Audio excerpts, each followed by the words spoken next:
વંદે ગુજરાત।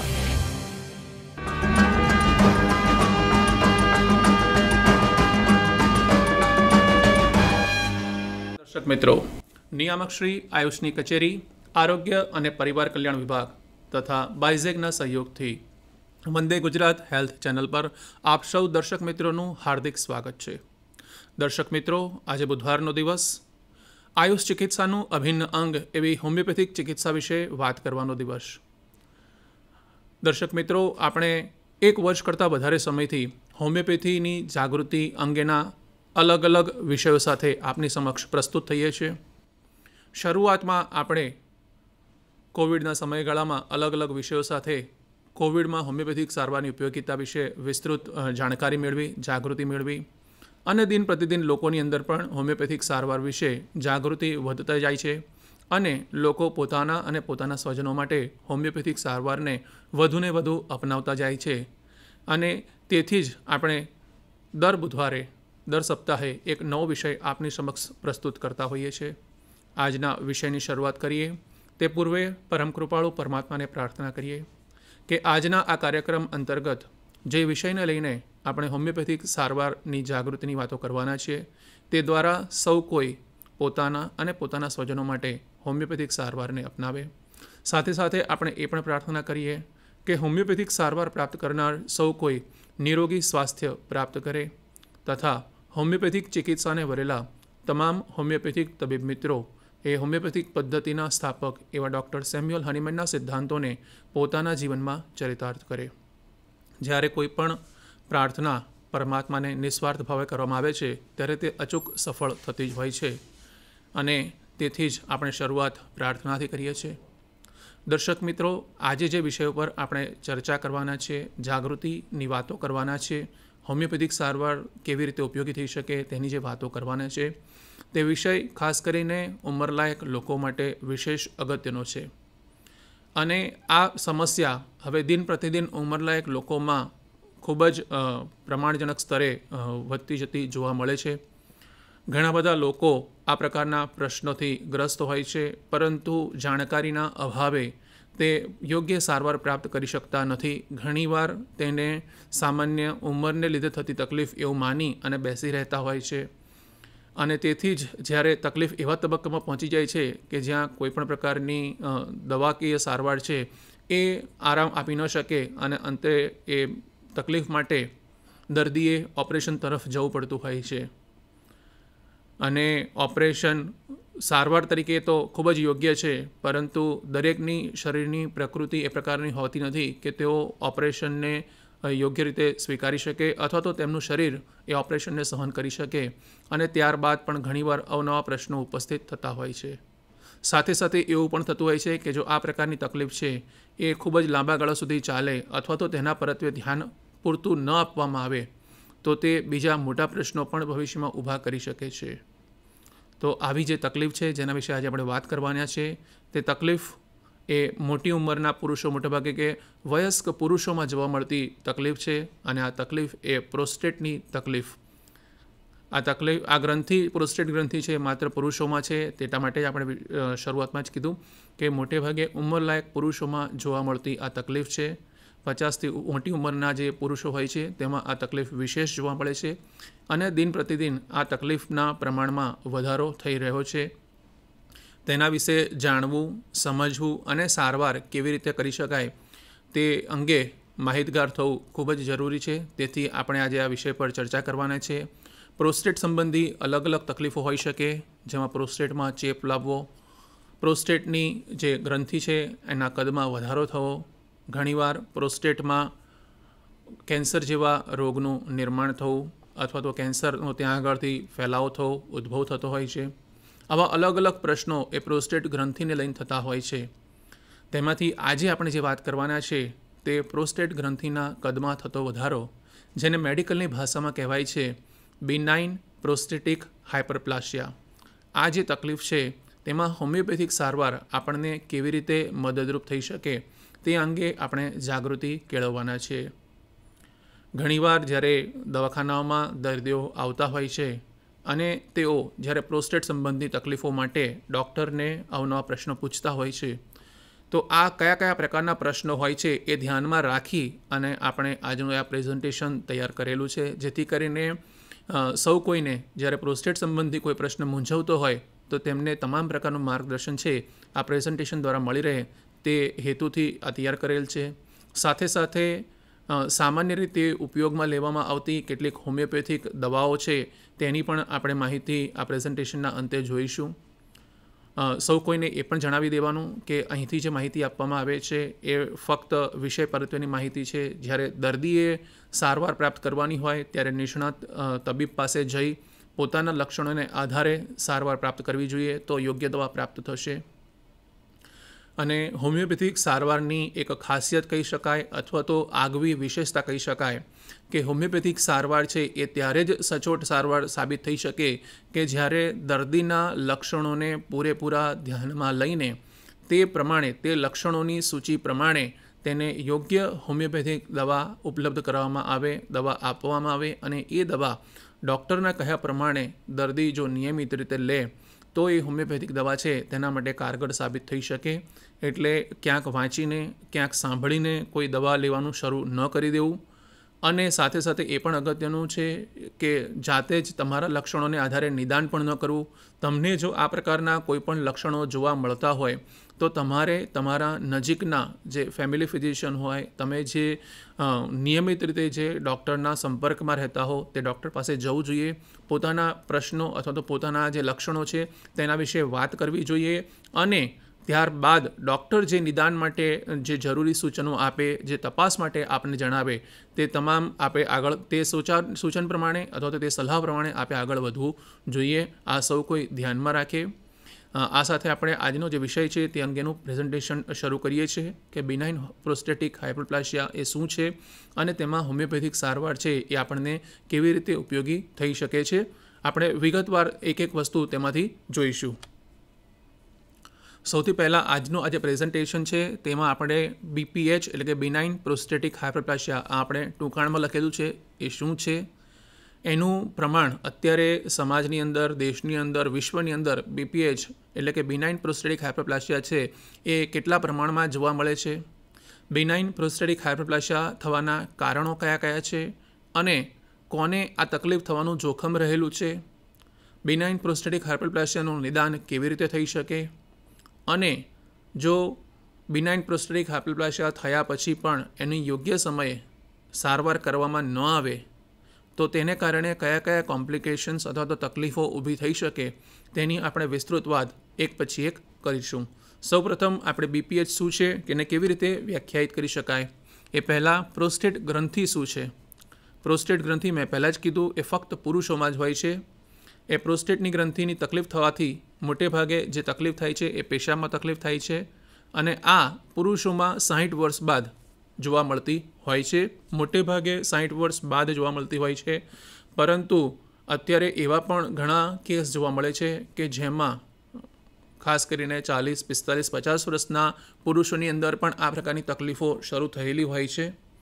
ભારતમાં અને વિશ્વભરમાં આયુષ્ય રેખામાં થયેલા વધારાની સાથે બિનાઇન પ્રોસ્ટેટિક હાઇપરપ્લાસિયાના પ્રશ્નના પ્રમાણમાં પણ વધારો થતો જોવા મળે છે. આપણે સૌ જાણીએ છીએ કે દિન પ્રતિદિન આપણી જે અદ્યતન જીવનશૈલી છે તેને કારણે આપણું જે આયુષ્ય છે, સરેરાશ આયુષ્ય છે એ પહેલાં કરતાં વધતું જાય છે અને આ જે પ્રોસ્ટેટની તકલીફ છે એ મોટી ઉંમરે થાય છે. એટલે જેમ આયુષ્ય વધવાનું એમ પ્રોસ્ટેટની તકલીફ દેખાવાની અથવા તો પ્રોસ્ટેટની તકલીફથી પીડિત થવાની સંભાવના વધતી જવાની, વધારે પ્રમાણમાં લોકો છે એ આ પ્રકારની તકલીફથી પીડિત થતા જોવા મળશે જ. અને મેં સાથે સાથે એ પણ કીધું કે ઘણીવાર નાની ઉંમરના લોકોમાં એટલે કે 50 કે 50 કરતાં ઓછી ઉંમરના લોકોમાં પણ આ જે પ્રોસ્ટેટ ગ્રંથિ છે તે સંબંધી પ્રશ્નો જોવા મળી રહેલ છે. તો તે વિશે પણ આપણે સૌએ જાગૃત થવાની જરૂર છે. મોટેભાગે પુરુષોમાં સામાન્ય રીતે પુરુષોમાં જે સોપારીના કદની પ્રોસ્ટેટ ગ્રંથિ એ મૂત્રાશયની નીચેના ભાગમાં આવેલી હોય છે અને તે મૂત્રનલિકા જે પેશાબની નળી છે તેના શરૂઆતના ભાગની આસપાસ વીંટળાયેલી હોય છે.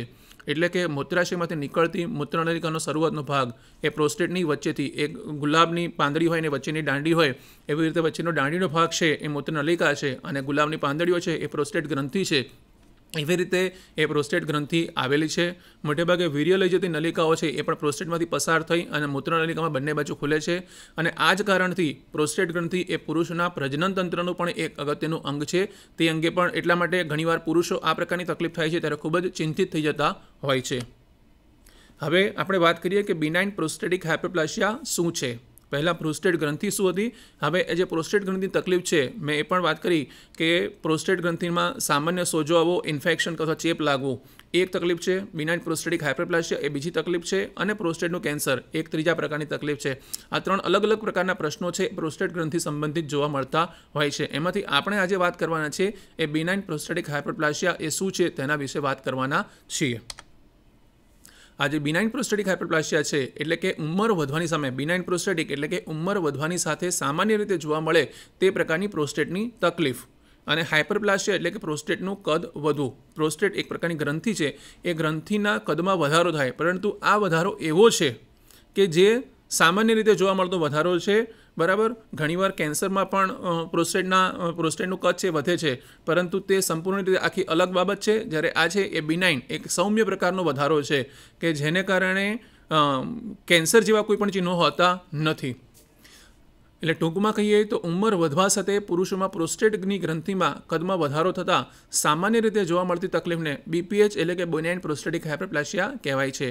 પ્રોસ્ટેટનું કદ વધવાને કારણે હવે મેં પહેલાં જ કીધું કે આ જે પ્રોસ્ટેટ ગ્રંથિ છે એ મૂત્રાશયની નીચેના ભાગમાં અને મૂત્રનલિકાની ફરતે એટલે કે મૂત્રનલિકા જે મૂત્રાશયમાં શરૂ થાય છે ત્યાં શરૂઆતના ભાગમાં છે એ ગુલાબની પાંદડી જેવું છે અને વચ્ચેથી દાંડી નીકળતી હોય. જ્યારે આ પ્રોસ્ટેટ ગ્રંથિનું કદ વધે છે ત્યારે એ સીધું મૂત્રમાર્ગમાં અવરોધ ઊભો કરે છે અને પેશાબ કરવામાં તકલીફ પડે છે. મૂત્રનલિકા સાંકડી થવાને કારણે પેશાબની જે ધાર છે એ ધીમી અને પાતળી થાય છે.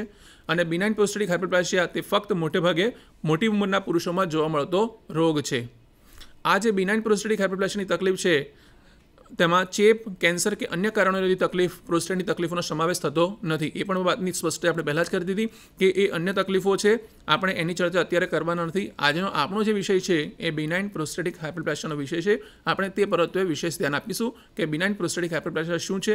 કારણ કે આ ખૂબ જ સામાન્ય રીતે જોવા મળતી મોટા ઉંમરના પુરુષોમાં જોવા મળતી બીમારી છે. તો જેથી કરીને આપણે તેમને જાગૃત કરી શકીએ અને તેઓને પણ હોમિયોપેથિક સારવારની અગત્યતા વિશેની જાણકારી વિશેષ મળી રહે અને હોમિયોપેથિક સારવાર દ્વારા તેઓ આ જે પ્રોસ્ટેટની તકલીફ છે બિનાઇન પ્રોસ્ટેટિક હાઇપરપ્લાસિયાની તકલીફ છે કે જેમાં ખાસ કરીને મૂત્ર સંબંધી અથવા પેશાબ સંબંધી જે પ્રશ્નો બંધ થાય છે તેમાંથી તેઓ સ્વસ્થ થઈ શકે.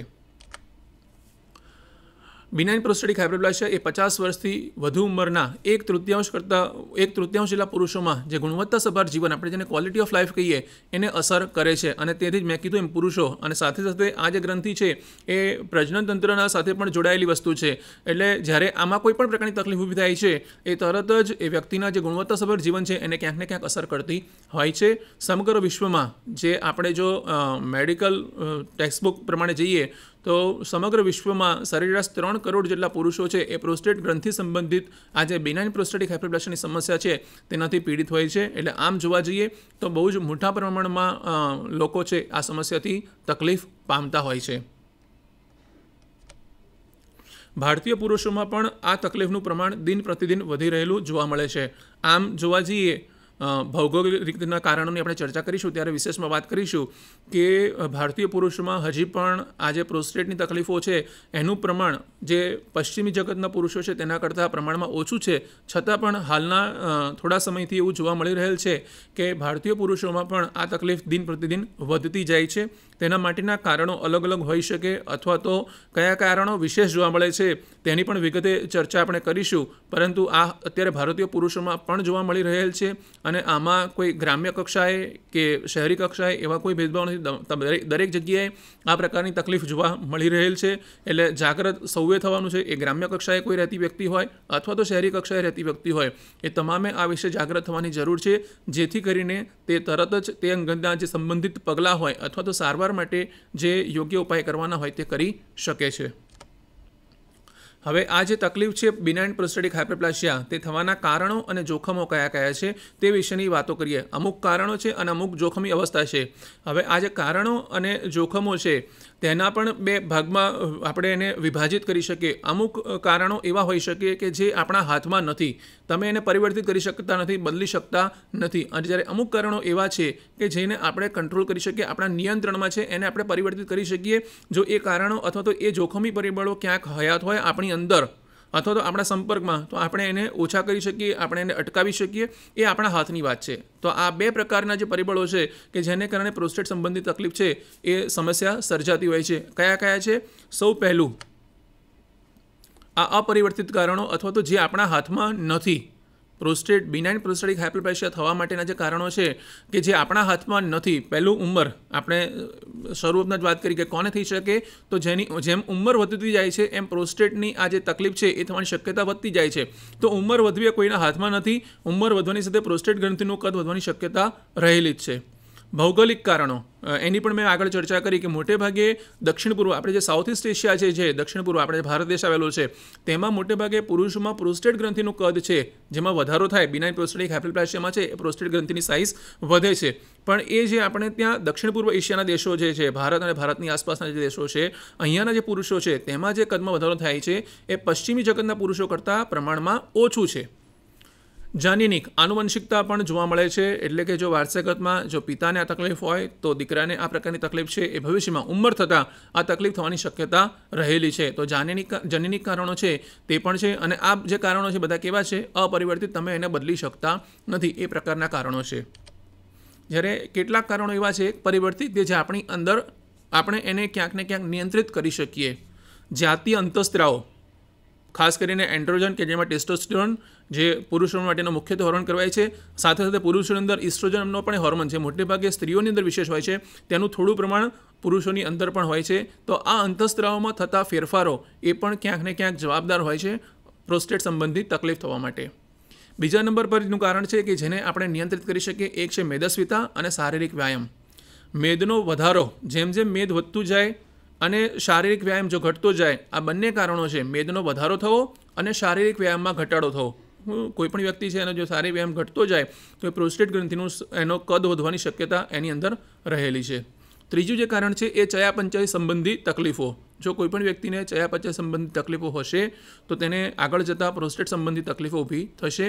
ડાયાબિટીસ એ એવો રોગ છે કે એ શરીરની અંદર અનેક પ્રકારની તકલીફોને આમંત્રણ આપતું હોય છે. આપણે ક્યારેક વિશેષ ડાયાબિટીસ વિશે પણ ચર્ચા કરીશું, પરંતુ અત્યારે એ પણ જાણી લઈએ કે ડાયાબિટીસ પણ બિનાઇન પ્રોસ્ટેટિક હાઇપરપ્લાસિયા થવા માટેના જવાબદાર કારણોમાંનું એક છે. પરંતુ એ આપણા નિયંત્રણ હેઠળ છે. આપણે ડાયાબિટીસને નિયંત્રિત કરી શકીએ આપણા ખોરાકમાં, આપણી જીવનશૈલીમાં ફેરફાર કરી અને આપણે નિયંત્રિત કરી શકીએ છીએ. અને આ સિવાય કેટલાક પરિબળો જેવા કે ધૂમ્રપાન કરનારને પણ જે સામાન્ય લોકો હોય તેના કરતાં બિનાઇન પ્રોસ્ટેટિક હાઇપરપ્લાસિયા થવાની શક્યતા વધારે રહેલી છે. ખોરાક, કયા પ્રકારનો ખોરાક લો છો, જેમાં આપણે ફાઇબરવાળો ખોરાક જો વધારે લો તો શક્યતા ઓછી છે. જ્યારે તમે પ્રોસેસ ફૂડ લો છો અથવા તો તૈયાર રેડીમેડ ફૂડ લો છો તો એવા લોકોને આ જે તકલીફ છે પ્રોસ્ટેટ સંબંધી તકલીફ થવાની શક્યતા વધારે રહેલી છે. સાથે સાથે અમુક ચોક્કસ સામાજિક અને આર્થિક પરિસ્થિતિ છે એ પણ અલગ અલગ પ્રકારના રોગો થવા માટે, કારણ કે એ ક્યાંક ને ક્યાંક વ્યક્તિની અંદર ફેરફારો સર્જતી હોય છે, તો તે પણ આ પ્રોસ્ટેટ સંબંધી તકલીફો છે એ થવા માટે જવાબદાર હોય છે. તો આ જે કારણો છે એ બધા પરિવર્તિત, એટલે કે માણસના હાથમાં છે. આપણે એને નિયંત્રિત કરી શકીએ છીએ. આ કારણો જો ક્યાંક જોવા મળતા હોય તો આપણે તેને અટકાવવા માટેના અથવા તો આપણને અસર ન કરે અથવા તો પ્રોસ્ટેટ સંબંધી તકલીફ છે એ આપણને ન કરે તે માટે આપણે તરત જ તે માટે ધ્યાન રાખી શકીએ છીએ. જો કોઈને તકલીફ હોય અને આ પ્રકારના કોઈ પ્રશ્ન હોય તો તેના માટે તેણે વિશેષ ધ્યાન રાખવું જોઈએ. ધારો કે કોઈ વ્યક્તિને પ્રોસ્ટેટ સંબંધી તકલીફ છે અને તેને જો મેદસ્વીતા છે તો તેણે મેદ કેવી રીતે ઓછું કરી શકાય. જો કોઈકને શારીરિક વ્યાયામ ઓછો થઈ ગયેલો છે તો તેણે તરત જ આ પ્રકારનો ઉપાય કરવો જોઈએ અને નિયમિત રીતે વ્યાયામ કેવી રીતે કરી શકાય તે પ્રકારનું આયોજન કરવું જોઈએ. હવે આ જે બિનાઇન પ્રોસ્ટેટિક હાઇપરપ્લાસિયા છે એના લક્ષણો કયા કયા છે જેને કારણે સૌને ખ્યાલ આવે કે આ જે તકલીફ મને થઈ રહી છે એ ક્યાંક ને ક્યાંક મને બિનાઇન પ્રોસ્ટેટિક હાઇપરપ્લાસિયા અથવા તો પ્રોસ્ટેટ ગ્રંથિ સંબંધિત તકલીફ છે એ મારી અંદર ક્યાંક નિર્માણ પામી રહી છે અને તેના માટે તેણે કેવી રીતે ધ્યાન રાખવું જોઈએ. તો કયા કયા લક્ષણો છે એની આપણે ચર્ચા કરીશું, જેથી કરીને સૌ કોઈને ખ્યાલ આવે કે આ જો લક્ષણો હોય તો તેણે પ્રોસ્ટેટની છે એની તપાસ કરાવડાવવી જોઈએ અને પ્રોસ્ટેટ સંબંધી વિશેષ માર્ગદર્શન મેળવવું જોઈએ. મોટે ભાગે આ જે બીપીએચના ચિહ્નો છે એ સામાન્ય રીતે 50 વર્ષથી પછીની ઉંમરમાં જોવા મળતા હોય છે, જ્યારે 60 વર્ષની ઉંમર બાદ અડધાથી વધુ પુરુષોમાં, જેમ જેમ મેં કીધું એમ પહેલાં વાત કરી, જેમ ઉંમર વધતી જાય છે એમ પ્રોસ્ટેટના કદમાં વધવાની શક્યતા વધતી જાય છે. 50 વર્ષ પછી ચિહ્નો જોવા મળે છે, જ્યારે 60 વર્ષથી વધુ ઉંમરના અડધાથી વધુ પુરુષોની અંદર અને 70થી 80 વર્ષે 90% પુરુષોમાં બિનાઇન પ્રોસ્ટેટિક હાઇપરપ્લાસિયાના ચિહ્નો જોવા મળે છે. એ કોઈકની અંદર 1 લક્ષણ હોય, કોઈકની અંદર 2 લક્ષણ હોય, કોઈકની અંદર 5 લક્ષણ હોય. આવા કેટલા લક્ષણ હશે એ વ્યક્તિએ બદલાઈ શકે છે, પરંતુ તેની અંદર ક્યાંક ને ક્યાંક લક્ષણો આવી ગયેલા હશે. સાથે સાથે એવું પણ છે કે કદાચ વ્યક્તિને એ વસ્તુ ધ્યાનમાં નહીં આવી હોય કે આ જે મને તકલીફ થયેલી છે અથવા તો આ જે મને લક્ષણો છે તે લક્ષણો પ્રોસ્ટેટ સંબંધિત તકલીફોમાં છે. ઘણીવાર અમુક પ્રકારના લક્ષણો છે એ લાંબા સમય સુધી ચાલુ રહેતા હોય છે, ત્યારે વ્યક્તિ એના રોજિંદા જીવનનો ભાગ માની લેતી હોય છે. એટલે એને ખ્યાલ જ નથી આવતો કે એ કોઈ તકલીફથી ગ્રસ્ત છે અને તેને કારણે તે તકલીફ ક્યાંક ને ક્યાંક ઉપેક્ષિત રહે છે અથવા તો તે નિદાન પામતી નથી અને તેટલા માટે જ ઘણીવાર એ એક સ્તર કરતાં વધારે પહોંચી જાય અથવા તો એ એવા સ્ટેજમાં તબક્કામાં પહોંચી જાય કે જ્યાંથી તેની સારવાર કરવી એ ખૂબ જ તકલીફવાળી હોય છે અથવા તો ઓપરેશન જેવી પરિસ્થિતિમાં માણસ પહોંચી જતો હોય છે. એટલે 50થી વધુ ઉંમરનામાં આ ચિહ્નો જોવા મળે છે. મોટે ભાગે 50 વર્ષથી નાની ઉંમરના લોકોમાં બિનાઇન પ્રોસ્ટેટિક હાઇપરપ્લાસિયા હોતું નથી, જ્યારે 60થી ઉપરના 50% જે પુરુષો છે તેમાં આ પ્રકારના લક્ષણો હોય છે જ, અને 70થી 80 વર્ષે તો 90% પુરુષોની અંદર કોઈક ને કોઈક લક્ષણો જોવા મળી જ શકે છે. હવે લક્ષણો કયા કયા છે તેની વાત કરીએ. પહેલું રાત્રે વારંવાર પેશાબ કરવા જવા ઉઠવું પડે. સામાન્ય રીતે દર્દી આવશે અને જો એનું વ્યવસ્થિત હિસ્ટ્રી લેવામાં આવે તો ક્યાંક ને ક્યાંક એની તકલીફમાં આવશે કે ભાઈ રાત્રે એને 2 વાર કે 3 વાર પેશાબ માટે ઉઠવું પડે છે. આપણો આ કાર્યક્રમ હોમિયોપેથીના જે વિદ્યાર્થીઓ છે તેઓ પણ જોતા હોય છે અને હોમિયોપેથીના વિદ્યાર્થીઓને જ્યારે કેસ ટેકિંગ એટલે કે કેવી રીતે હોમિયોપેથિક કેસ ટેકિંગ લેવાનું હોય તેમાં ખાસ અગત્યના અલગ અલગ જે મુદ્દા હોય છે તેમાં આ જે પેશન્ટના યુરિન રિલેટેડ એટલે કે પેશાબની જે તકલીફો છે તે વિશે પણ જાણકારી મેળવવાની હોય છે. અને વિદ્યાર્થીઓએ આ ખાસ ધ્યાન રાખવું જોઈએ કે જો એ કોઈ મોટી ઉંમરના વ્યક્તિનો કેસ લેતા હોય અને એની જે હિસ્ટ્રી લેતા હોય ત્યારે જો ખબર પડે કે તેમને રાત્રે વારે ઉઠવું પડે છે અથવા તો 2 વાર 3 વાર જેટલું ઉઠવું પડતું હોય છે, તો તેમણે તરત જ આ પ્રોસ્ટેટ સંબંધી લક્ષણો પણ તરત જ ત્યાં આગળ દર્દીને પૂછી અને રૂલ આઉટ કરવા જોઈએ, ડિફરન્શિએટ કરવા જોઈએ, થોડુંક વર્ગીકરણ કરવું જોઈએ કે આ જે તકલીફ છે એ પ્રોસ્ટેટ સંબંધી નથી ને. સાથે સાથે એ પણ જણાવી દઈએ કે ઘણીવાર ડાયાબિટીસના દર્દીને પણ રાત્રે પેશાબ માટે ઉઠવું પડતું હોય છે, તો એ તફાવત સમજવો પડે. પરંતુ આ પ્રકારના લક્ષણો ક્યાંક આવતા હોય તમારા દર્દીની અંદર તો તમારે તરત જ તમારા મગજમાં આ એક પ્રોસ્ટેટની જે તકલીફ છે તેને ધ્યાને રાખવી જોઈએ કે ક્યાંક પ્રોસ્ટેટની તકલીફ નથી ને. બીજા નંબરનું જે લક્ષણ છે તે છે પેશાબ ધાર ધીમી અને પાતળી થાય છે. આપણે શરૂઆતમાં વાત કરી કે જે પ્રોસ્ટેટની ગ્રંથિ છે એ મૂત્રાશય એની નીચેના ભાગમાં અને જ્યાંથી મૂત્રનલિકા શરૂ થાય છે તે ભાગમાં રહેલી છે. અને જ્યારે પ્રોસ્ટેટની સાઇઝમાં કદમાં વધારો થાય છે તો એ જે મૂત્રનલિકા છે એના પર એક પ્રકારે દબાણ સર્જતી હોય છે, એટલે કે મૂત્રનલિકા ક્યાંક ને ક્યાંક થોડી ઘણી સંકોચાય છે.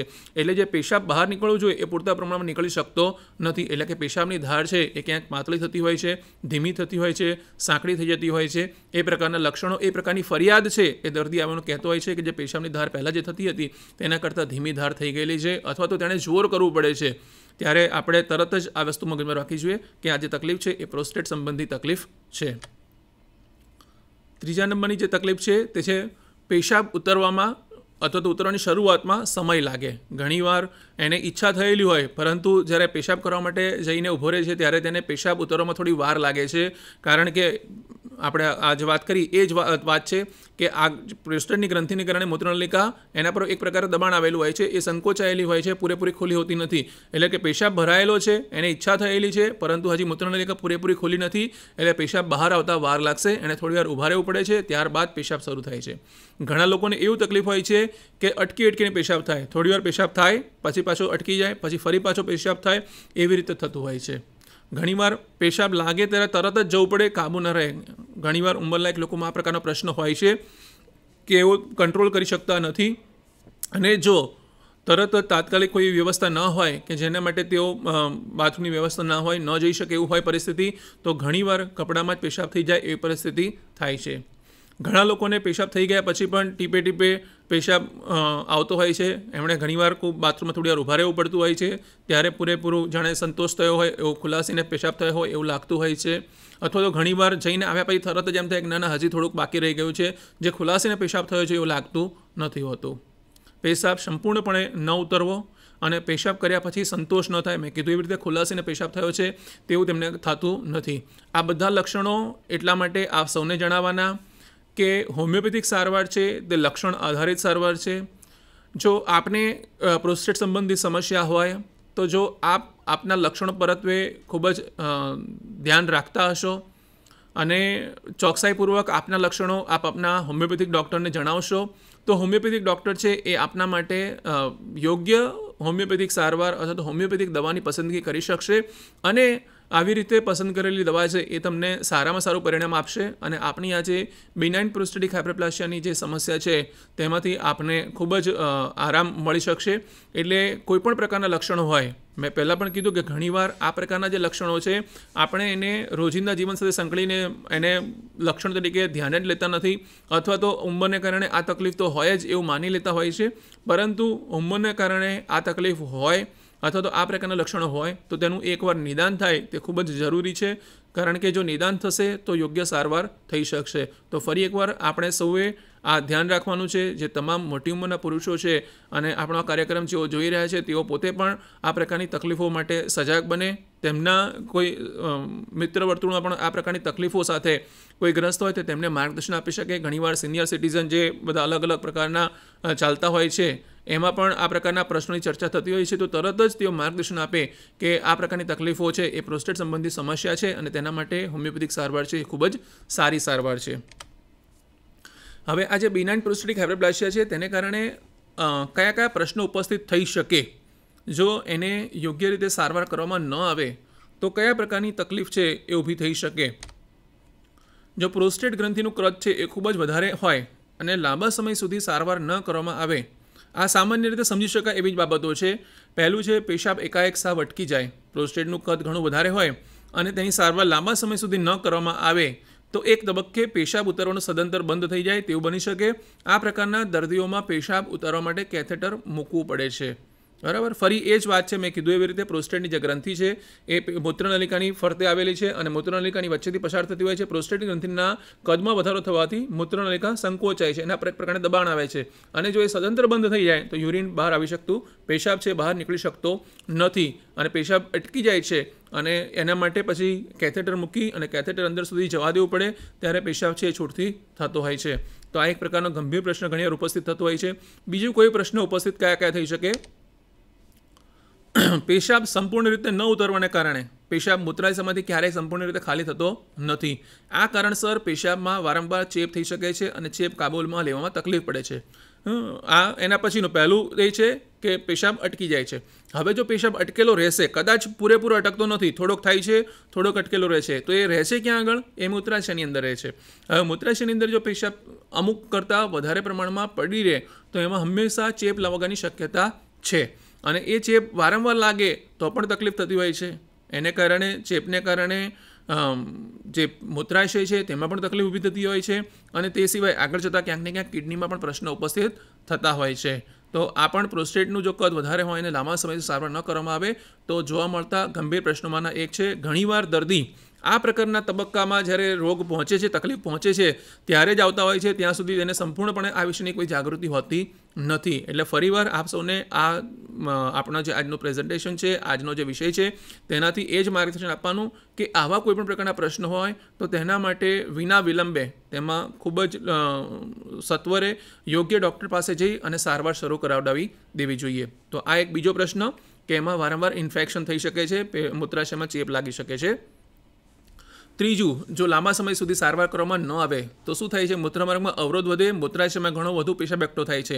એટલે આ કારણસર મૂત્રાશયમાં પેશાબ ક્યાંથી આવે છે? કિડનીની અંદરથી. એટલે કિડનીમાંથી મૂત્રાશયમાં આવતા પેશાબના માર્ગમાં અવરોધ ઊભો થાય, કારણ કે મૂત્રાશયમાં હવે ફૂલ છે અને જેથી મૂત્રવાહિની અને કિડની ફૂલી જાય છે. બરાબર. એટલે એને કારણે જે મૂત્રવાહિની કે જે કિડનીમાંથી પેશાબને નીચે લાવે છે મૂત્રાશયની અંદર અને પછી મૂત્રનલિકાથી પેશાબ બહાર નીકળતો હોય છે. તો આ જે મૂત્રવાહિની છે તેની અંદર પણ પેશાબ એકઠો થયેલો રહે છે. એની અસર કિડનીમાં પણ ઉપર થતી હોય છે અને કિડનીમાં પણ પેશાબ ભરાયેલો રહે છે અને તેમાં કિડનીમાં સોજો આવવાની શક્યતા રહે છે, જે લાંબા ગાળે કિડનીને ક્યાંક ને ક્યાંક નુકસાન પણ પહોંચાડતી હોય છે. એટલે એક નાની સરખી બેદરકારી, મેં આ પણ વાત શરૂઆતમાં કરેલી હતી કે આમ આ પ્રશ્ન છે બિનાઇન પ્રોસ્ટેટિક એટલે સામાન્ય રીતે જોવા મળતી અથવા તો એક સૌમ્ય પ્રકારની બીમારી છે. પ્રોસ્ટેટની સૌમ્ય પ્રકારની બીમારી કે જે કોઈપણ રીતે આપણને આપણા શરીરની અંદર વિષમતા ઊભી કરતી નથી, પરંતુ જેને જો યોગ્ય રીતે ધ્યાને લેવામાં ન આવે તેની જો સારવાર છે એ શરૂઆતથી અથવા તો યોગ્ય તબક્કામાં શરૂ કરી દેવામાં ન આવે તો એ કયા કયા પ્રકારના પ્રશ્નો સર્જી શકે છે. પહેલાં વાત કરી પેશાબ બિલકુલ અટકી જાય, કેથેટર જેવી વ્યવસ્થા ઊભી કરવી પડે. બીજી વાત કરી કે વારંવાર ચેપ લાગી શકે. ત્રીજું છે એ કિડનીના પ્રશ્નો ઉપસ્થિત કરી શકે તેવી પણ શક્યતા રહેલી હોય છે. અને આગળ જતાં કિડની ફેલિયર પણ કરી શકે છે. હવે જો મૂત્રાશયની અંદર પણ પેશાબ ભરાયેલો રહેતો હોય, મૂત્રાશયની અંદર પેશાબ ભરાયેલો રહે તો એ પેશાબની અંદર અમુક પ્રકારના ક્ષાર હોય છે અને એ ક્ષાર છે એ લાંબો સમય સુધી એક જ જગ્યા પર ઠરીને રહે તો એમાંથી શું થાય છે, એમાંથી પથરી જવાની શક્યતા રહે છે. તો એ પણ નવો પ્રશ્ન, એક પ્રશ્નમાંથી બીજો પ્રશ્ન ઉપસ્થિત થતો હોય છે. અને પથરી ઘણીવાર તો પેશાબ એટલો બધો રહેતો હોય છે કે જેને કારણે પથરીની જે સાઇઝ છે, પથરીનું પ્રમાણ છે અથવા પથરીની જે સાઇઝ આપણે કહી શકાય એ ઘણા મોટા પ્રમાણમાં હોય છે કે જે પછી સામાન્ય રીતે નીકળી શકતી નથી. આ જે એક પ્રશ્ન ઘણીવાર લોકોને થતો હોય છે જ્યારે આપણે પ્રોસ્ટેટ સંબંધી લોકોને જાગૃતિ આપીએ તો આ પ્રશ્ન થવો સ્વાભાવિક છે કે શું 50-60 વર્ષ પછી દરેક પુરુષને પ્રોસ્ટેટ વધવાને કારણે તકલીફ થઈ શકે છે, બરાબર? તો એ લોકોને કેવી રીતે જાગૃત કરી શકાય? ના, દરેકને થવાની શક્યતા નથી. પ્રોસ્ટેટની ગ્રંથિનું કદ વધવા છતાં બધા જ પુરુષોને મોટી ઉંમરે બિનાઇન પ્રોસ્ટેટિક હાઇપરપ્લેસિયા, હા, ગ્રંથિનું કદ વધશે. ગ્રંથિનું કદ વધવું એક સ્વાભાવિક પ્રક્રિયા છે, ઉંમરને કારણે થતી એક સ્વાભાવિક પ્રક્રિયા છે કે જેમાં ગ્રંથિનું કદ વધશે. પણ ગ્રંથિનું કદ વધવાથી બિનાઇન પ્રોસ્ટેટિક હાઇપરપ્લેસિયાના જે આપણે આગળ લક્ષણોની વાત કરી કે પેશાબની ધાર ધીમી થઈ જવી, કે અટકીને આવવો, કે પેશાબ અટકે ફરી થાય, ફરી પાછો અટકી જાય, આ પ્રકારના જે લક્ષણોની આપણે વાત કરી એ લક્ષણો છે એ બધાને જોવા મળતા હોતા નથી. ઘણા પુરુષો એવા હોય કે જેમને બિનાઇન પ્રોસ્ટેટિક હાઇપરપ્લેસિયાને કારણે મામૂલી તકલીફ હોય અને એમને કોઈ સારવારની જરૂર રહેતી નથી. જ્યારે મોટેભાગે 60 વર્ષથી વધુ ઉંમરના ફક્ત 5% પુરુષો હોય છે. આપણે આગળ વાત કરી હતી કે અડધાથી વધારેને લક્ષણો જોવા મળે છે, પરંતુ સારવારની જરૂર છે એ ફક્ત 5% જેટલા પુરુષોને જરૂર પડતી હોય છે કે જેમાં બીપીએચને કારણે બિનાઇન પ્રોસ્ટેટિક હાઇપરપ્લેસિયાની તકલીફો અથવા તેના લક્ષણો જોવા મળતા હોય છે અને તેમને તેના માટેની સારવારની જરૂરિયાત ઊભી થતી હોય છે. નિદાન, આ જે બિનાઇન પ્રોસ્ટેટિક હાઇપરપ્લેસિયા છે તેનું નિદાન કેવી રીતે થઈ શકે તેની પણ જાણકારી મેળવવી જોઈએ. અને હંમેશા મેં એટલા માટે જ કીધું હતું કે આ લક્ષણો જાણ્યા પછી સીધી કોઈ સારવાર શરૂ ન કરી દેવી, પહેલાં એનું નિદાન છે એ સચોટ નિદાન કરી લેવું. નિદાન કેવી રીતે કરી શકાય તેના અલગ અલગ આપણી પાસે પહેલું રોગના લક્ષણો અને પ્રોસ્ટેટની તપાસ. લક્ષણો આપણે સૌ જાણી ગયા છે, તો એક તો રોગના લક્ષણો છે એ તો અગત્યનું છે કે જેનાથી આપણે ક્લિનિકલ ડાયગ્નોસિસ કરી શકીએ છીએ કે આ જે દર્દીની અંદરના જે લક્ષણો જોવા મળી રહ્યા છે એ પ્રોસ્ટેટના લક્ષણો છે. અને આવા લક્ષણો જ્યારે જોવા મળે છે ત્યારે પ્રોસ્ટેટની તપાસ કરવામાં આવતી હોય છે. મોટેભાગે પ્રોસ્ટેટ સંબંધી તકલીફ માટે વ્યક્તિ કોઈ સર્જન પાસે અથવા તો યુરોલોજિસ્ટ પાસે જતા હોય છે અને એ સર્જન કે યુરોલોજિસ્ટ એ મળમાર્ગમાં આંગળી મૂકીને તપાસ કરતા હોય છે જેથી કરીને પ્રોસ્ટેટના કદ વિશે અન્ય માહિતી મળી શકે છે. આપણે જેવું જાણીએ છીએ કે બિનાઇન પ્રોસ્ટેટિક હાઇપરપ્લેસિયા છે એમાં પ્રોસ્ટેટનું કદ વધે છે અને ગ્રંથિ આંગળી મૂકી કરવામાં આવતી તપાસમાં લીસી રબર જેવી સ્થિતિસ્થાપક લાગે છે, બરાબર? સામાન્ય જો સૌમ્ય પ્રકારનું આ જે કદમાં વધારો હશે તો તે મોટેભાગે લીસી રબર જેવી સ્થિતિસ્થાપક લાગતી હોય છે. જો પ્રોસ્ટેટ કઠણ ગાંઠ જેવી ખરબચડી લાગે તો તે એક પ્રકારનું ઇન્ડિકેશન છે, નિર્દેશ છે કે એ વ્યક્તિને પ્રોસ્ટેટનું કેન્સર શરૂ થઈ રહ્યું છે. તો આ ડૉક્ટર આ પ્રકારની તપાસ કરતા હોય છે. હોમિયોપેથિક ડૉક્ટરોએ પણ સારવાર શરૂ કરતાં પહેલાં ખાસ આ તપાસ કરવી જોઈએ જેથી કરીને યોગ્ય નિદાન થઈ શકે. તો આ વાત થઈ કેવી રીતે એને પ્રોસ્ટેટની તપાસ કરી શકાય તેની. ત્યારબાદ જે છે તે સોનોગ્રાફી, જે મોટેભાગે સૌ કોઈ કરાવડાવતા હોય છે અને ઘણીવાર હોમિયોપેથીમાં એવું બનતું હોય છે કે આ પ્રકારની તપાસ કરાયા પછી દર્દી છે હોમિયોપેથિક સારવાર માટે આવતો હોય છે. એટલે બિનાઇન પ્રોસ્ટેટિક હાઇપરપ્લેસિયાના નિદાનમાં આ ઘણી જ ઉપયોગી તપાસ છે. આ તપાસમાં બીપીએચને કારણે પ્રોસ્ટેટના કદમાં વધારો થવો એ આપણે જાણી શકીએ છીએ. પેશાબ કર્યા બાદ મૂત્રાશયમાં પેશાબ રહી જવો, બરાબર? જ્યારે પેશાબ પહેલાં વ્યક્તિને પૂરું પાણી પીવડાવી અને પેશાબ રોકી રાખી અને એની સોનોગ્રાફી કરે છે અને પછી પેશાબ કર્યા બાદ ફરીથી સોનોગ્રાફી કરી અને જુએ છે જેથી કરીને ખ્યાલ આવે કે પેશાબ કર્યા બાદ હજી પણ મૂત્રાશયની અંદર કેટલા પ્રમાણમાં પેશાબ રહી જાય છે. કેટલીક વખત મૂત્રાશયમાં પથરી થવી કે મૂત્રવાહિની અને કિડનીનું ફૂલી જવું વગેરે ફેરફારો પણ સોનોગ્રાફીમાં સાથે સાથે જોઈ શકાય છે.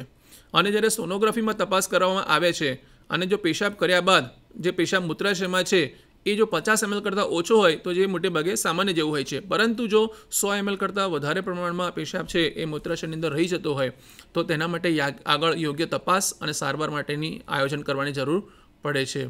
મોટી ઉંમરે પેશાબ અટકી જવાનું કોઈ કારણ હોય તો એમાં સૌથી પહેલું જો કારણ છે તો એ છે બિનાઇન પ્રોસ્ટેટિક હાઇપરપ્લાસિયા. અન્ય કારણોની તપાસ કરવી જોઈએ, પરંતુ પહેલું જો કોઈ વસ્તુ તપાસ કરી અને આપણે એને વર્ગીકૃત કરવાનું હોય અથવા તો રૂલ આઉટ કરવાનું હોય તો એ છે બિનાઇન પ્રોસ્ટેટિક હાઇપરપ્લાસિયા. તેને સૌપ્રથમ આપણે નિદાન કરીને ચકાસી લેવું જોઈએ.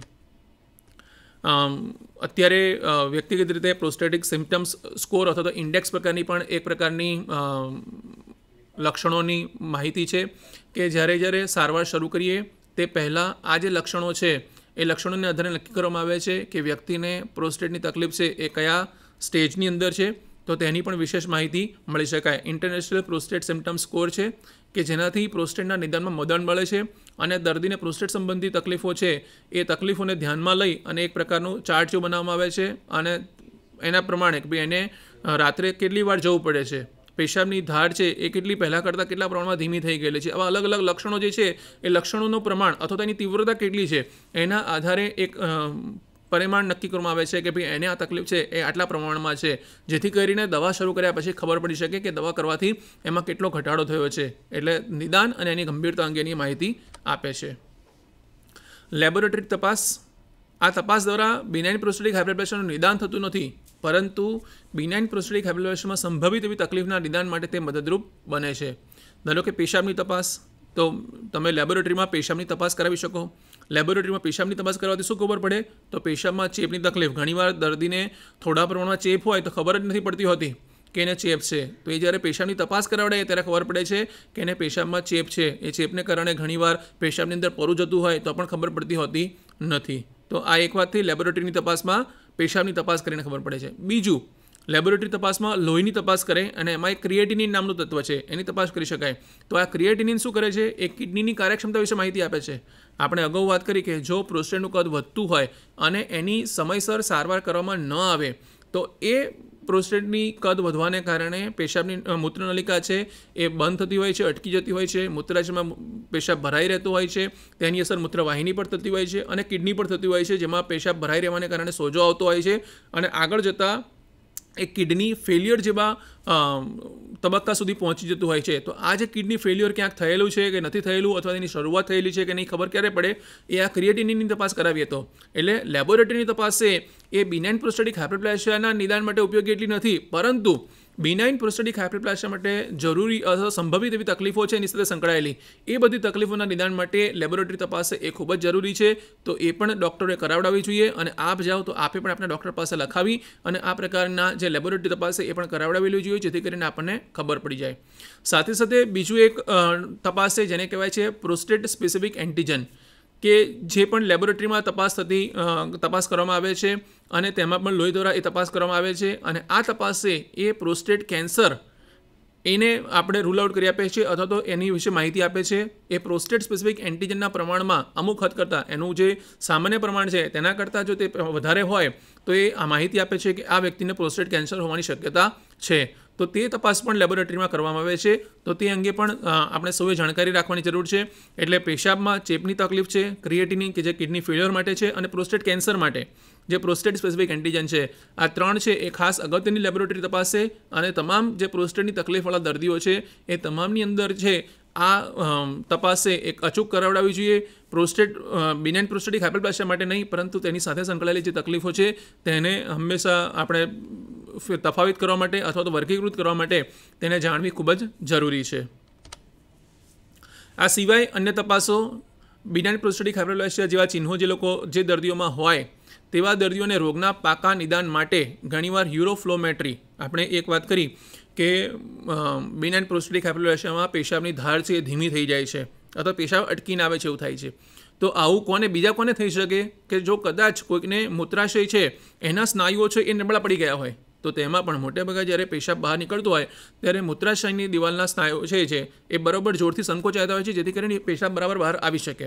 હવે જો એ સ્નાયુઓ નબળા પડી ગયેલા હશે તો પણ એટલું જોર કરી શકશે નહીં અને પેશાબ છે એ ધીમી ધારે બહાર આવશે. તો એ વખતે પ્રોસ્ટેટની તકલીફ નથી, પરંતુ પેશાબની કોથળી છે જે મૂત્રાશય છે તે સંબંધિત તકલીફ છે. તો આ જે તપાસ છે એ યુરોફ્લોમેટ્રી દ્વારા કરી શકાય છે. બીજું એક આઈવીપી ઇન્ટ્રાવિનસ પાયલોગ્રાફી, જેમાં એક ડાઈ જેવું નાખી અને ચેક કરવામાં આવે છે. ત્રીજું એક યુરોડાયનેમિક સ્ટડી, એના દ્વારા પણ ખબર પડે છે. સિસ્ટોસ્કોપી એટલે કે દૂરબીન જેવું છે એ મૂત્રાશયની અંદર સુધી મોકલી અને એના દ્વારા તપાસ કરવામાં આવે છે કે એમાં કોઈ તકલીફ નથી ને. પ્રોસ્ટેટની બાયોપ્સી, કેન્સર માટે પ્રોસ્ટેટની બાયોપ્સી કરવામાં આવે છે. સીટી સ્કેન, કમ્પ્યુટરાઇઝ ટોમોગ્રાફી, યુરોગ્રામ, એના દ્વારા ખબર પડે છે. અને રિટ્રોગ્રેડ પાયલોગ્રાફી, આમાં પણ અંદરથી નીચેના ભાગેથી એટલે કે મૂત્રનલિકા છે ત્યાંથી એક ડાઈ નાખી અને કિડની સુધી જવા દેવામાં આવે છે અને તેના દ્વારા તપાસ કરવામાં આવે છે કે ભાઈ કયા પ્રકારના ફેરફારો અંદર છે અને તેના દ્વારા પણ નિદાન માટે મદદ લેવામાં આવે છે. એટલે આવી અલગ અલગ પ્રકારની તપાસ છે કે જેની મદદ દ્વારા બિનાઇન પ્રોસ્ટેટિક હાઇપરપ્લાસિયા અથવા તો તેની સાથે એના જીવાચિહ્નો ધરાવતી જે બીજી તકલીફો છે તે તકલીફોને આપણે વર્ગીકૃત કરી શકીએ છીએ. તેનો તફાવત છે એ તપાસ દ્વારા વ્યવસ્થિત રીતે સમજી શકાય છે, કારણ કે કોઈપણ સારવાર શરૂ કરતાં પહેલાં નિદાન પાકું થવું ખૂબ જ જરૂરી છે અને પાકા નિદાન બાદ કરેલી સારવાર છે એનું પરિણામ હંમેશા સારું મળતું હોય છે. તો આ અંગે પણ સૌએ જાણકારી રાખવાની જરૂર છે.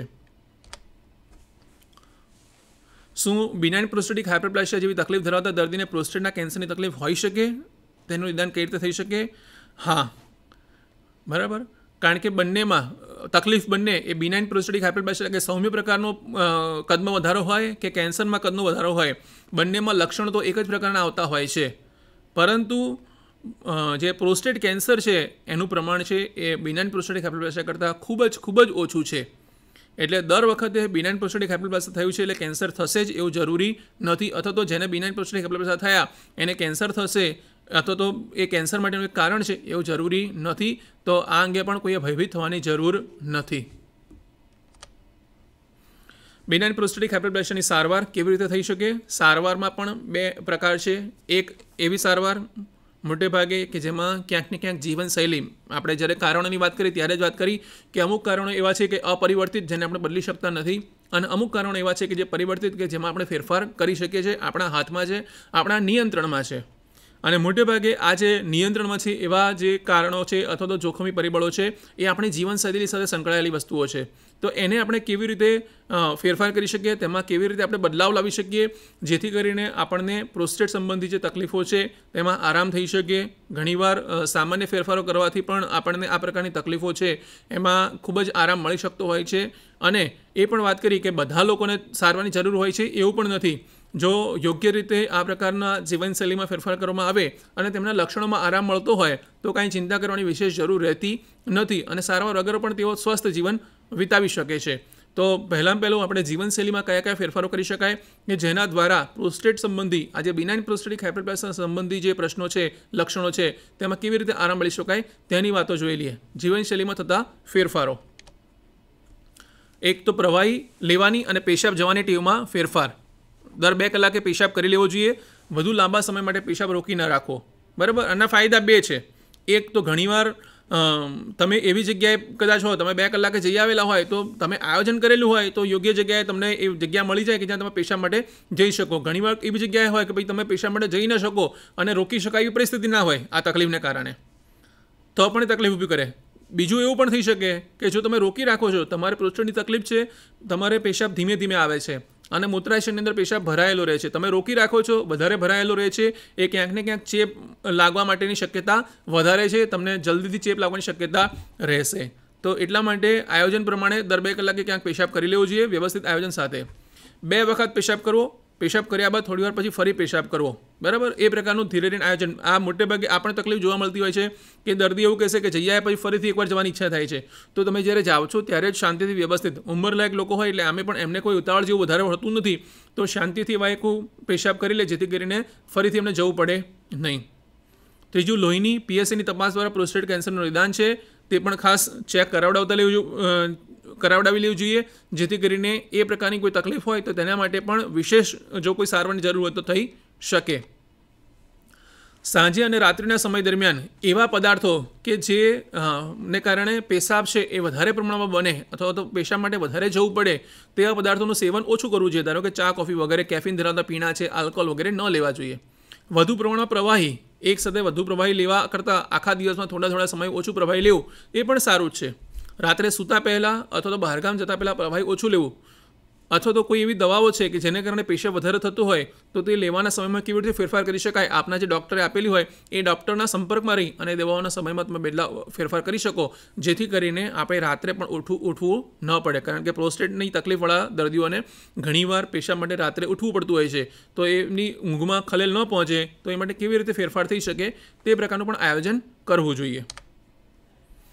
યોગ્ય કાળજી રાખી ઠંડીની ઋતુમાં પણ ઘણીવાર પેશાબ માટે વધારે જવું પડતું હોય છે, બરાબર. તો એ કેવી રીતે બચી શકાય છે? કસરત જેવું કરો તો એમને પણ પેશાબનું થોડુંક ઓછું થઈ જાય જવાનું. શરદી, ઉધરસ વગેરેની દવાઓ ડૉક્ટરની સલાહ વગર ન લેવી, કારણ કે આ દવાઓના કારણે અચાનક પેશાબ બંધ થવાનું જોખમ રહે છે. કોઈ એવી દવાઓ હોય આ પણ નિષ્ણાત ડૉક્ટરની સલાહ પ્રમાણે લેવી જોઈએ. કબજિયાત પ્રકારની રહેતી હોય તો આપણે એના માટે યોગ્ય સારવાર લેવી જોઈએ, કારણ કે જો પ્રોસ્ટેટની તકલીફ હશે, તમે જો વધારે જોર કર્યા કરશો તો એ પ્રોસ્ટેટની તકલીફમાં પણ તકલીફ ઊભી કરશે, વધારે તકલીફ ઊભી કરશે અને અન્ય પ્રકારે પણ તકલીફ ઊભી કરી શકે. હવે આપણે આજનો જે વિષય પર વાત કરવાની છે આપણી હોમિયોપેથિક સારવાર. હોમિયોપેથિક સારવાર માટે શરૂઆતમાં મેં વાત કરી હતી, ફરી એકવાર વાત કરી દઉં કે હોમિયોપેથિક સારવાર છે એ વ્યક્તિ કેન્દ્રિત સારવાર છે. હોમિયોપેથીમાં રોગની સારવાર કરવામાં આવતી નથી, એમાં રોગીની સારવાર કરવામાં આવે છે. અને રોગીની સારવાર એટલે શું કે એને રોગના જે લક્ષણો દર્દીની અંદર અત્યારે વધારે પ્રમાણમાં જોવા મળી રહ્યા છે, જ્યારે ડૉક્ટર પાસે દર્દી પહોંચે છે ત્યારે દર્દીની અંદર એ જે રોગ છે એના લક્ષણો કયા વધારે જોવા મળી રહ્યા છે, અથવા તો દરેક વ્યક્તિની પ્રકૃતિ પ્રમાણે રોગના લક્ષણો તો આપણે સામાન્ય લક્ષણો આપણે જોઈ લીધા પ્રોસ્ટેટના, કે તેમાં એને વારંવાર રાત્રે પેશાબ માટે ઊભા થવું પડતું હોય, પેશાબની ધાર ધીમી થતી હોય, પેશાબમાં ચેપ લાગવાને કારણે જોવા મળતા જે અલગ અલગ પ્રકારના લક્ષણો છે, ઘણીવાર પેઢીના ભાગમાં દુખાવો છે, આ અલગ અલગ પ્રકારના લક્ષણો જે છે પ્રોસ્ટેટ સંબંધિત સમસ્યામાં જોવા મળતા હોઈ શકે છે. તો એમાંથી હોમિયોપેથિક સારવાર માટે જાય છે ત્યારે કયા કયા લક્ષણો એને વિશેષ છે. કોઈ વ્યક્તિમાં 1 લક્ષણ હશે, કોઈ વ્યક્તિમાં 2 લક્ષણ હશે, કોઈ વ્યક્તિમાં 5 લક્ષણ હશે. દરેકમાં વ્યક્તિએ તેની પ્રકૃતિ પ્રમાણે આ લક્ષણોનું પ્રમાણ અલગ અલગ બદલાતું રહેતું હોય છે. ઘણા દર્દીને બાકીના લક્ષણો ઓછા હશે, એ પેશાબમાં કંટ્રોલ નહીં રહેતો હોય. ઘણાને એવું હશે કે ક્યાંક ખાંસી ખાય કે છીંક આવે, જોર કરે, તરત જ પેશાબના ટીપા નીકળી જતા હોય, એ પ્રકારના પ્રશ્નો હશે. ઘણાને પેશાબ થઈ ગયા પછી ફરીવાર થોડી વાર રહીને જવું પડતું હોય, એ પ્રકારના પ્રશ્નો હશે. ઘણા વાર એવું હશે કે પેશાબ શરૂ કરતાં પહેલાં થોડી વાર ઊભા રહેવું પડતું હોય, પછી પેશાબ થતો હોય. તો આવા દરેક વ્યક્તિએ અલગ અલગ પ્રકારના લક્ષણો હશે. અને હોમિયોપેથિક સારવાર માટે જાઓ ત્યારે તમારા જે લક્ષણો છે તેની તમારે વિસ્તૃત તમારા ડૉક્ટરને વાત કરવી. જો ડૉક્ટર તમારા લક્ષણો વ્યવસ્થિત સમજશે અને તમે તમારા લક્ષણો, ડૉક્ટર ત્યારે જ સમજી શકશે કે તમે જો એને વાત કરશો કે આ જે લક્ષણો છે એ લક્ષણોમાં મને આ પ્રકારની તકલીફ છે, કે ભાઈ હું સવારે ઉઠું છું ત્યારે મારે પેશાબ કરવામાં તકલીફ વધારે પડે છે, કે મને આખા દિવસમાં તકલીફ વધારે પડે છે, કે મારે રાત્રે વધારે પેશાબ માટે જવું પડે છે, કે હું જ્યારે પેશાબ કરવા જાઉં છું ત્યારે મારે થોડી વાર પેશાબ થાય છે, પાછું અટકી જાય છે, ફરી પાછું થાય છે, અથવા તો પેશાબ કરવા માટે મારે ચોક્કસ કોઈક પરિસ્થિતિમાં બેસવું પડે છે ત્યારે પેશાબ થાય છે. આવા અલગ અલગ ઢગલાબંધ પ્રકારના લક્ષણો હોય છે. જે લોકોને પ્રોસ્ટેટની તકલીફ હશે તે સૌએ આ પ્રકારના લક્ષણો અનુભવેલા હશે. તો તમારા જે લક્ષણો છે એ લક્ષણો વિશેની વાત તમારે તમારા ડૉક્ટરને વ્યવસ્થિત રીતે કરવાની છે. અને જો તમે એ વાત કરશો તો ડૉક્ટર તમારા માટે યોગ્ય સારવાર છે એ આયોજિત કરી શકશે અને તમને યોગ્ય સારવાર આપીને સારું પરિણામ આપી શકશે. એટલે હોમિયોપેથિક સારવાર માટે જતાં પહેલાં તમામ દર્દીઓએ તેમના જે લક્ષણો છે તે પરત્વે વિશેષ ધ્યાન રાખવું કે મને આ જે પ્રોસ્ટેટની તકલીફ છે એમાં મારી અંદર કયા કયા લક્ષણો મને વિશેષ જોવા મળી રહ્યા છે, અને તમને જે લક્ષણો જોવા મળે છે તેને તમારા ડૉક્ટર સાથે તમારે વાકેફ કરવા કે ભાઈ મારી અંદર આ લક્ષણો મને વિશેષ જોવા મળી રહ્યા છે. હવે આપણે હોમિયોપેથીની જે અલગ અલગ દવાઓ છે, આપણે થોડીક દવાની વાત કરીએ છીએ. હોમિયોપેથીની અંદર ખૂબ વિશાળ પ્રમાણમાં દવાઓ પ્રોસ્ટેટની તકલીફ માટેની પણ છે. તેમાંથી આપણે કેટલીક દવાઓ છે તેની જ ચર્ચા કરીશું. અને ફરીવાર એ પણ વાત કરી દઈએ કે આ જે દવાઓ છે એ કોઈએ પોતાની જાતે ન લેવી. નિષ્ણાત હોમિયોપેથિક ડૉક્ટરના સંપર્કમાં રહી તેની પાસે જઈ તેની સલાહ સૂચન મુજબ જ આ દવાઓનું સેવન કરવું જોઈએ. પહેલી જે દવા છે તે છે પલ્સેટિલા. મોટેભાગે પ્રોસ્ટેટ ગ્રંથિનું કદ વધવું, પેશાબ કરતી વખતે જાણે ચૂંક આવતી હોય એવું થાય છે, પેઢુનો ભાગે દુખાવો થાય અને ખાસ કરીને પેશાબ કરવા જવાની જરૂર જણાય ત્યારે, અને જો પેશાબ રોકવાની કોશિશ કરે તો દુખાવો વધે. આ પ્રકારના જે લક્ષણો હોય તો એમાં પલ્સેટિલા સારું કામ આપે છે. ફરીવાર એ પણ કહી દઈએ કે હોમિયોપેથીની જે દવાઓ છે એ તંદુરસ્ત વ્યક્તિમાં પ્રૂવ કરવામાં આવેલી દવાઓ છે. એટલે તંદુરસ્ત વ્યક્તિને કયા કયા પ્રકારના લક્ષણો થયા છે તેને આ બધા ભેગા કરેલા છે અને ત્યારબાદ આ પ્રકારના લક્ષણોવાળાની દવા આપી અને એ ચેક કરવામાં આવેલી છે કે ના આ દર્દીઓને આ પ્રકારના લક્ષણો હોય અને આપવામાં આવે તો પલ્સેલિયાથી સારું થાય છે. પેશાબ કર્યા બાદ પેઢુના ભાગે ખેંચાણ સાથે દુખાવો થાય અને તે જાંઘના ભાગ સુધી નીચે સુધી જતો હોય દુખાવો એવું લાગે છે. ઘણીવાર ખાંસી સાથે કે વાછૂટ સાથે પણ પેશાબના ટીપા બહાર થઈ જતા હોય એવું લાગતું હોય છે. તેમાં પલ્સેલિયા નામની દવા છે એ ખૂબ જ ઉપયોગી દવા છે. પછી બીજી એક દવા છે એ કોનિયમ મેક કરીને દવા છે કે જેમાં પ્રોસ્ટેટના કદમાં વધારો થાય. એ તો સામાન્ય બધામાં છે. આ બધી જે દવાઓ છે એ બધીમાં પ્રોસ્ટેટમાં વધારો તો છે જ, પણ સાથે સાથે પેઢુના ભાગમાં ભાર જેવું લાગે છે. આગળની જે દવા હતી તેમાં પેશાબ કરતી વખતે ચૂંક આવતી હતી, દુખાવો જેવું થતું હતું ખાલી પેઢુના ભાગે. જ્યારે અહીંયા આગળ આ જે દવા છે તેમાં ભાર જેવું લાગતું હોય છે. પેશાબ ઉતરવામાં ખૂબ તકલીફ થાય છે. પેશાબ વચ્ચે વચ્ચે અટકી જાય અને જોર કરવા છતાં પણ ન ઉતરે. પેશાબ માટે જોર કરે છતાં પણ ન ઉતરે. ઘણીવાર થોડો પેશાબ ઉતરે, અટકે અને પાછો ઉતરે. અને ચાલતી વખતે પેઢુના ભાગે સોયની જેમ ખૂંચે અને બેસી રહેવાથી સારું લાગે. આ પ્રકારના લક્ષણો હોય તો તેમાં કોનિયમ મેક કરીને જે દવા છે એ ખૂબ જ સારું પરિણામ આપતી હોય છે. ત્રીજી એક દવા છે જે હોમિયોપેથીમાં ઘણા બધા કદાચ જો કોઈ પ્રોસ્ટેટની તકલીફવાળા લોકો હશે તો એ લોકોએ કદાચ આ દવાનું સેવન પણ કરેલું હશે અને ઘણી બધી જે હોમિયોપેથીની દવાઓ છે એ સીધી મળતી હોય છે તેની અંદર પણ આ ખૂબ જ વિશેષ પ્રમાણમાં રહેલી દવા છે સેબલ સેલ્યુલેટા, કે જે પ્રોસ્ટેટની ગ્રંથિના કદમાં વધારા અને સાથે સાથે પેશાબની જે કોથળી અથવા તો મૂત્રાશયમાં જે સોજો આવો તે બંને માટે આ દવા છે એ ખૂબ જ ઉપયોગી છે. પ્રોસ્ટેટ ગ્રંથિનો સ્ત્રાવ એ પેશાબમાં જોવા મળે છે. સાથે સાથે પેશાબની નળીમાં પેશાબ કરતી વખતે બળતરા થવી. અહીંયા આગળ દર્દીને વિશેષ તકલીફ હોય છે તેમાં ક્યાંક ને ક્યાંક પેશાબ કરતી વખતે બળતરા થતી હોય છે અને સાથે સાથે રાત્રે વારંવાર પેશાબ કરવા જવાની ઈચ્છા થવી. એને રાત્રે થોડી વારે અથવા તો થોડા સમયે રાત્રે એને એમ થાય કે હવે મારે પેશાબ જવું પડશે એવી ઈચ્છા થયા કરતી હોય છે. કારણ કે જે પ્રોસ્ટેટ ગ્રંથિ છે એને કદમાં વધારો થયેલો છે એ મૂત્રાશય પર ક્યાંક ને ક્યાંક ઇરિટેશન જેવું કરે છે. એટલે એને વારે આવી અર્જિંગ જેવું આવ્યા કરે છે. તેમાં સેબલ સેલ્યુલેટરની દવા છે એ ખૂબ જ સારું પરિણામ આપે છે.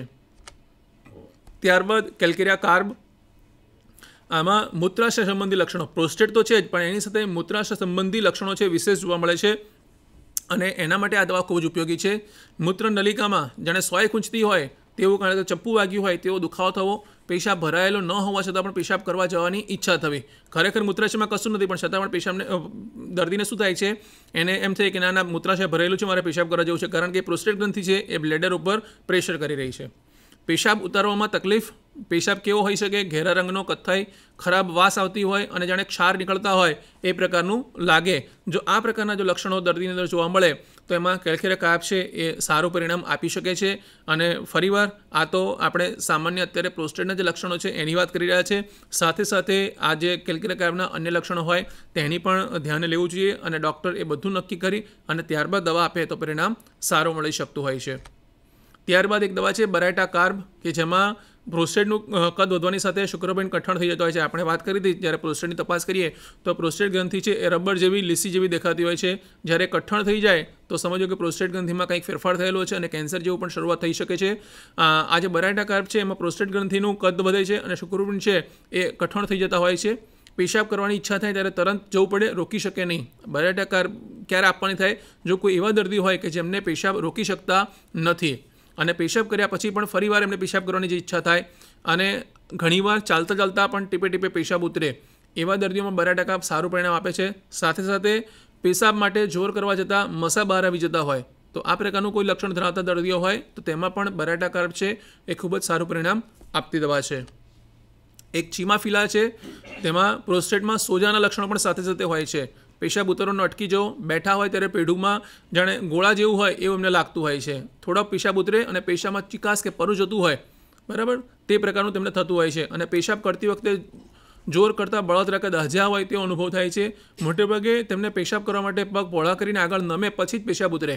આ પ્રકારના લક્ષણો હોય ત્યારે ચીમાફિલા સારું પરિણામ આપતી હોય છે. થૂજા જેવી દવા છે કે જેમાં પ્રોસ્ટેટ ગ્રંથિમાં વધારાની સાથે પેઢુના ભાગમાં બળતરા થતી હોય છે. રોકી ન શકાય તેવી પેશાબ માટે જવાની ઈચ્છા, એટલે એકવાર ઈચ્છા થઈ એટલે તરત જવું જ પડે. અને મૂત્રાશય ખાલી થતાં પહેલાં વારંવાર પેશાબ કરવા જવાની ઈચ્છા અને પેશાબ કર્યા પછી પણ જાણે મૂત્રનલિકામાં પેશાબ રહી ગયો હોવાનો અનુભવ થાય છે અને જાણે ચપ્પુ વાગ્યું હોય તેવો દુખાવો થાય જે પેશાબ કર્યા પછી પણ લાંબા ટાઈમ સુધી ચાલુ રહે છે. ફેરમ પિક્રિકમ નામની દવા છે. આ પણ ઉંમરલાયક લોકોમાં પ્રોસ્ટેટ ગ્રંથિના વધારા માટે છે. રાત્રે તેમને વારંવાર ઉઠવું પડતું હોય છે, પેશાબ ભરાઈ રહેતો હોય છે. સલ્ફર છે તેમાં પણ બળતરા થતી હોય છે, પેશાબ કર્યા પછી લાંબા સમય સુધી બળતરા રહે છે અને પેશાબમાં પરુ અને ચીકાશ અને વાસ આવતી હોય છે. લાઇકોપોડિયમ છે તેમાં સાથે સાથે કમરનો દુખાવો હોય છે અને દુખાવો છે પેશાબ કર્યા બાદ બેસી જતો હોય છે અને પેશાબમાં લાલ રજકણો જતા હોય, રેતીના કણો જતા હોય તે પ્રકારનું લાગતું હોય છે. તો આ થોડીક દવાઓની વાત થઈ હોમિયોપેથિક સારવાર અંગેની. આ સાથે સાથે ધ્યાનમાં રાખવાની બાબતો, પેશાબ ન ઉતરવો. આવો કોઈ જો ઘણીવાર ઘણા દર્દીઓ એવા હોય છે કે જેમને ઓપરેશન બાદ પણ આ પ્રકારના લક્ષણો જોવા મળે છે, તો તેઓએ ખાસ વિશેષ ડૉક્ટરનો સંપર્ક કરવો જોઈએ. જે ચેપ લાગવાના લક્ષણો હોય, પેશાબમાં લોહીના ગઠ્ઠા જેવું જતું હોય, દુખાવો રહેતો હોય, પેશાબ ઉતરવામાં તકલીફ પડતી હોય, તો આ ખાસ ધ્યાનમાં રાખવાની બાબત છે. હોમિયોપેથિક દવા કેવી રીતે કામ કરે છે? મૂત્રમાર્ગનો અવરોધ જે પ્રોસ્ટેટ ગ્રંથિ કરે છે તેને દૂર કરે છે, મૂત્રાશયને ખાલી થવામાં મદદ કરે છે અને પેશાબમાં ચેપ લાગતો અટકાવે છે. આ જે ચર્ચા છે તેનો વિશેષ સારાંશ કહી શકાય તો એક, પ્રોસ્ટેટની તકલીફ હોય તો સાવચેત રહેવાનું, લક્ષણ તરફ સાવચેત રહેવાનું અને રાહ જોવાની, એકદમ ઉતાવળા નહીં થવાનું. યોગ્ય દવાઓ છે એ નિષ્ણાતની સલાહ પ્રમાણે જ ઉપયોગ કરવાનો અને જો એ અમુક હદ કરતાં, અમુક તબક્કા કરતાં વધારે સુધી પહોંચી જાય છે તો તેના માટે આપણે ઓપરેશનની જરૂર પડતી હોય છે. એ નિષ્ણાત સર્જન કે યુરોલોજિસ્ટ છે તેની પાસે જઈ અને ઓપરેશન દ્વારા આપ સારવાર પ્રાપ્ત કરી શકો છો. તો આ તબક્કાવાર હોમિયોપેથિક સારવારની ઉપયોગિતા છે જેના પર આપણે સૌએ ધ્યાન રાખવાનું છે. આ વિષય અંતર્ગત આપણો આજનો જે પ્રેઝન્ટેશન હતું પ્રોસ્ટેટ સંબંધી તકલીફનું, તો મુખ્ય હેતુ આ જે પ્રેઝન્ટેશનનો એ જ હતો કે જેથી કરીને આપને સૌને એ વિશે વિસ્તૃત માહિતી મળે કે આ જે બિનાઇન પ્રોસ્ટેટિક હાઇપરપ્લાસિયા છે કે જેનું પ્રમાણ અત્યારે ઉંમરલાયક લોકોમાં દિન પ્રતિદિન વધતું જાય છે. લોકો આ સારવાર વિશે વધુ જાગૃત થાય અને હોમિયોપેથિક સારવાર, ઘણીવાર હોમિયોપેથિક સારવાર વિશે હજુ પણ આપણે ત્યાં સમાજમાં લોકોની અંદર જે જોઈએ તે પ્રમાણમાં જાગૃતિ નથી. અને ઘણીવાર જો કોઈકને એવો અનુભવ હશે કે હોમિયોપેથિક સારવાર દ્વારા મારા બાળકને સારું થયું હતું, તો એવું હશે કે હોમિયોપેથિક સારવાર છે બાળકો માટે સારું છે. ક્યાંક કોઈક બહેનોને હોમિયોપેથિક સારવાર દ્વારા સારું થયું હશે તો તેમને એવું હશે કે હોમિયોપેથિક સારવાર ફક્ત બહેનો માટે જ ઉપયોગી છે. ક્યાંક કોઈકને ચામડી સંબંધિત તકલીફો માટે હોમિયોપેથિક સારવારથી સારું થયું હશે તો તેમને એવું હશે કે હોમિયોપેથિક સારવાર ફક્ત ચામડી સંબંધિત તકલીફો માટે સારું છે. તો આવું હોમિયોપેથિક સારવાર વિશે વ્યક્તિએ અલગ અલગ પ્રકારના મંતવ્યો છે, પરંતુ હોમિયોપેથિક સારવાર છે એ સર્વ ઉપયોગી, દરેક પ્રકારની તકલીફોમાં ઉપયોગી. હા, તે તબક્કા હોઈ શકે અથવા તો એની કોઈક ચોક્કસ મર્યાદા હોઈ શકે. જેવી રીતે આજે પ્રોસ્ટેટ સંબંધી તકલીફની વાત કરી કે જ્યારે ઓપરેશન સંબંધી તબક્કામાં જ્યારે કોઈ તકલીફ પહોંચી જાય છે તો એ હોમિયોપેથિક સારવાર માટે મર્યાદા જેવું થઈ શકે, તો એ હોમિયોપેથિક સારવાર ત્યાં આગળ કદાચ આપ ઉપયોગમાં ન લઈ શકો અથવા તો હોમિયોપેથિક સારવાર સાથે તમારે બીજી કોઈ સારવારની ઉપયોગમાં લેવાની જરૂર પડી શકે. પરંતુ હોમિયોપેથિક સારવાર છે એ માથાના વાળથી લઈને પગના નખ સુધી થતી તકલીફો, તમામ તકલીફો માટે હોમિયોપેથિક સારવાર છે એ ખૂબ જ ઉપયોગી છે. એને કેવી રીતે ઉપયોગમાં લેવી તે હોમિયોપેથિક ડૉક્ટર આપને વિશેષ માર્ગદર્શન આપશે. તો આજના આ કાર્યક્રમ અંતર્ગત આપણે પ્રોસ્ટેટ સંબંધી તકલીફો, ખાસ કરીને બિનાઇન પ્રોસ્ટેટિક હાઇપરપ્લાસિયા વિશે વિસ્તૃત માહિતી મેળવી, જાગૃતિ કેળવી અને અમે પ્રાર્થના કરીએ છીએ કે આ જાગૃતિ કેળવીને આપના પરિવારજનો અથવા તો આપના ઘરના જે વડીલો હશે તેઓને જો આ પ્રકારની તકલીફ હોય તો તેમના માટે વિશેષ હોમિયોપેથિક સારવારનો ઉપયોગ કરશો અને હોમિયોપેથિક સારવારનો ઉપયોગ કરી અને નિરોગી સ્વાસ્થ્ય પ્રાપ્ત કરશો તેવી પ્રાર્થના કરીએ છીએ. અને સાથે સાથે આપ સૌને એ પણ કહીએ છીએ કે આવતા સપ્તાહમાં એક નવા વિષય સાથે આપની સમક્ષ ઉપસ્થિત થઈશું. ત્યાં સુધી આપ સૌને જય જય ગરવી ગુજરાત.